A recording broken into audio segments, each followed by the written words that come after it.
Yun, dito ulit tayo sa Rides Bicycle Shop dito sa Quezon Boulevard, Quiapo, Manila. So mayroon tayong bike check na mountain bike dito. So samahan nyo ako, alamin natin itong mga pesang nakabit dito. At syempre, yung presyo. At hindi lang presyo, mayroon pang freebies mga kabikers. So bago tayo mag-start, subscribe si Kong Els Only Bike para palagi kayong updated sa mga bagong upload na videos tulad nito. So tara, samahan nyo ako, let's go. Yun, ito yung Mountain Peak Ninja. Yan, glossy black.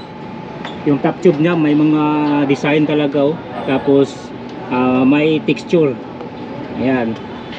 Tapos napapansin ko parang diamond cut yung design ng top tube, pero yung down tube ayan lang, normal lang disenyo.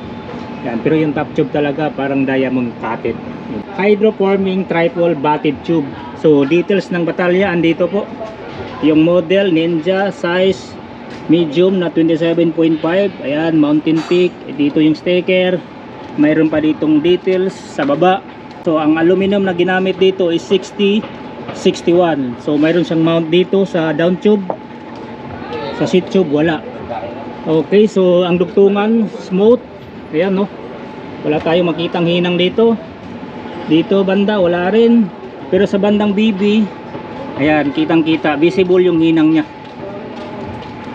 Okay, so sa seat stay dito banda sa kanyang seat tube, ayan, manipis. Tapos pagdating dito sa dulo, bilog na siya. Then mayroon decals dito na ride without limitation.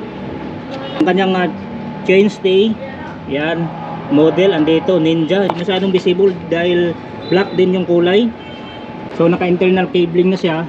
So dahil 1x siya, walang cabling pumasok dito sa bandang kanan. Nandito po yung dalawang cable, yung sa RD at saka yung sa hydraulic nya. Pumasok dito, tapos dito sa bottom bracket lumabas, tapos diretso na hanggang dito sa labas pa rin ng chainstay, yung kable ng RD at saka yung hydraulic cable ng brake. Ito yung head tube nya, tapered 4455 ang headset. Tapos ito sa kanyang crankset, yung crankset na kinabit dito from XXC.3 Aerowick. Ayan po, yung chainring 34 teeth, ayan, pangakyatan. Tapos yung BB, ayan, nakahalotik na rin ito. So yung chainring from Aerowick na 34 teeth, yan, pang-akyatan talaga to, diba? So yung kadinang kinabit dito, Shimano H5 Japan. So ang setup nito is 1x12 speed. So 1150 teeth ang ngipin ng cogs. So yung RD kinabit dito, Shimano Giore na 12 speed M6 100. Yan, long cage. So yung rims na kinabit dito from Aerowick na 27.5. Dito na rin yung sukat ng gulong nyo, 27.5 by 2.0.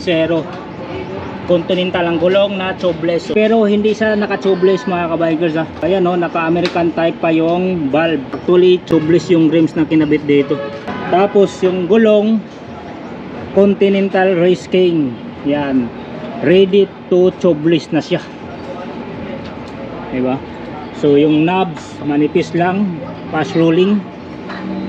So 2.0 ang gulong nito, pero mayroon pang gap. So may option pa kayo kung gusto nyo lakyan ang gulong. Yan, kung gusto nyo palaparin pa ang gulong. Yung hubs niya mga kabikers, wala tayong nakitang brand, inikot ko na. Pero may tunog po siya. Ano?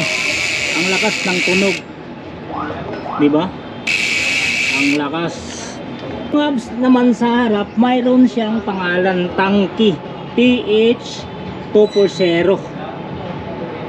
Yan, quick release. So malamang sa lamang, I'm not sure kung Tanki din to ang kanyang hubs dito sa harap, kasi inikot ko na yan, wala talaga tayong nakitang tatak dyan sa kanyang hubs. Pero ang lakas ng tunog, oh.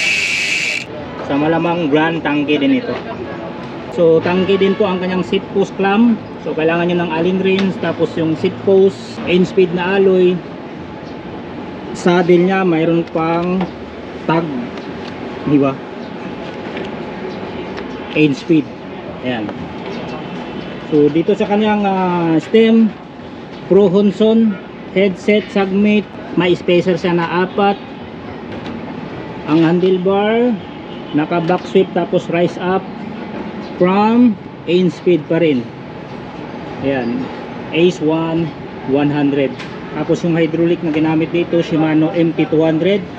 Yung shifter, Shimano Giori na 12 speed. Ayan, M6 100 po yan. So yung handle grips dito na kinabit from in speed, tapos mayroon siyang palm rest. Tapos yung tinidor, Mountain Peak na 32. Air shock na po ito. Tapos naka lockout. So dito sa kanyang brake caliper sa likod, naka push mount, so maganda sa tingnan. Napansin ako dito, yung skewers dito tangki. Ayan. Pero yung hubs talaga wala tayong nakitang brand, pero ang tunog malakas. Diba? So yun, price reveal 30,000 pesos mga kabikers, pero under negotiable pa. Mayroon po itong previous na helmet, ilaw, battle cage at padlock. So kung trip nyo itong mga ganitong klaseng mountain bike, pwede kayong sumadya dito sa Rise Bicycle Shop dito sa Quezon Boulevard, Quiapo, Manila. So andyan yung contact number sa may-ari, pwede kayong mag-text o tumawag sa kanila para ma-assist kayo dito sa mga bagong build nila ng mga bisikleta. So hanggang sa muli, see you on my next video, and ride safe kabikers.